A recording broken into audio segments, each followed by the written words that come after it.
High friend, আমি Gobinda. Welcome to my YouTube channel.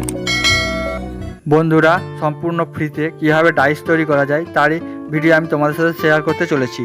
আর যারা নতুন তাদের আমি বলবো, আমার প্লে লিস্টে গিয়ে এই মুখ তৈরির ভিডিওটি অবশ্যই একবার দেখে নিও।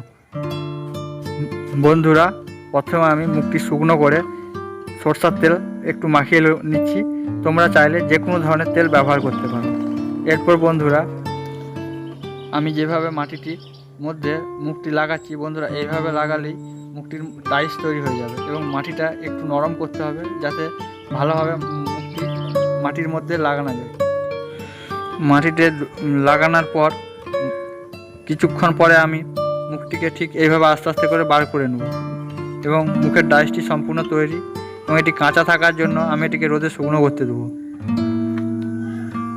শুকনো হয়ে যাওয়ার পরে বন্ধুরা এরকম দেখাচ্ছে, ফাটা হয়ে যাওয়ার জন্য আমি কাপড়ে এভাবে লাগিয়ে নিয়েছি এবং তোমাদের আমি তুলে দেখাতে চলেছি কেমন হয়েছে এই ডাইসটি। এভাবে ডাইস করা খুবই সহজ, তোমরাও বাড়িতে ডাইস তৈরি করতে পারবে। যে কোনো ধরনের মুখ বা যে কোনো গয়না ইত্যাদির মুখের ডাইসটি কেমন হয়েছে বন্ধুরা অবশ্যই কমেন্টে জানিও। প্লিজ বন্ধুরা, আমার চ্যানেলটিকে সাবস্ক্রাইব করে পাশে থাকা বেল আইকনটি অল করে দিও। থ্যাংক ইউ বন্ধুরা, অসংখ্য ধন্যবাদ।